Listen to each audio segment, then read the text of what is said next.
Happy trails. Welcome to Webisode 3 of Hiking Toronto Trails by HomeMovies.ca.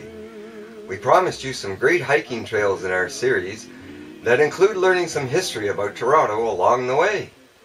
In this, our first trail hike, which begins in Chorley Park, we present what we think is a history whopper. The scenery and views are great, and as well as some of the history of the past 125 years or so, this hike will take you back in time about 488 million years under your very boots.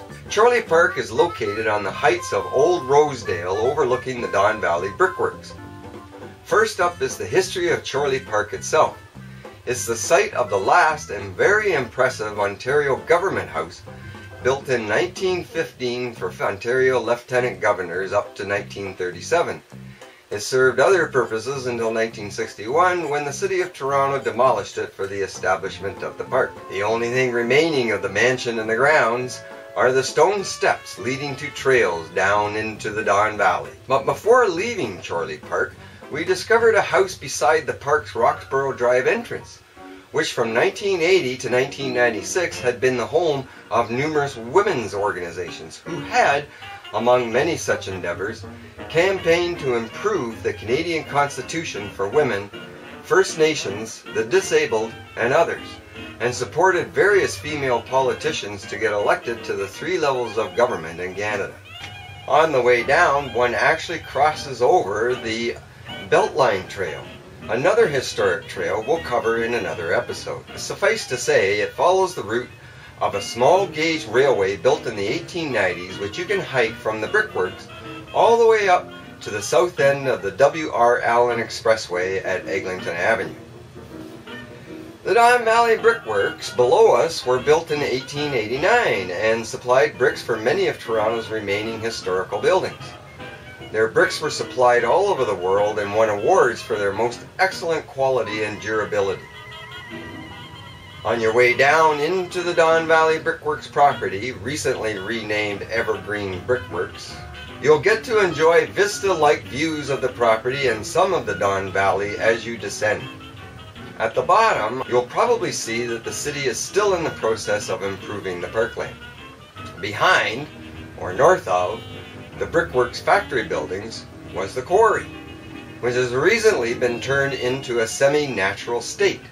It was here in the Brickworks quarry in the 1890s that Canada's world-renowned geologist Arthur Philman Coleman discovered that Toronto had been buried under 2-kilometer thick ice twice during the past 130,000 years, and that in between those ice ages, Toronto had been quite warmer than it is today, populated by elephants and giant beavers and bears.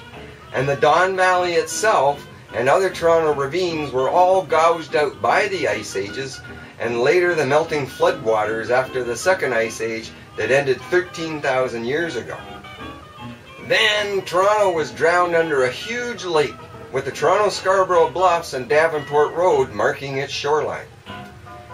And he also discovered that 488 million years ago, Toronto was at the bottom of a long ago extinct ocean. You'll see various information plaques around the property explaining all that geology and history, the quarry activities. You'll walk on bricks made at the site embedded in trails around the property, and more information on what's happening to the property today. Up on the other side of the quarry is a quite spectacular view spot called the Governor's Bridge Lookout of the Brickworks in downtown Toronto. It is very worth the effort to hike up there. Then back down again and investigate the Brickworks themselves for an equally fascinating tour of its history and what the facility is being used for today. And that brings me to the end of this webisode number 3.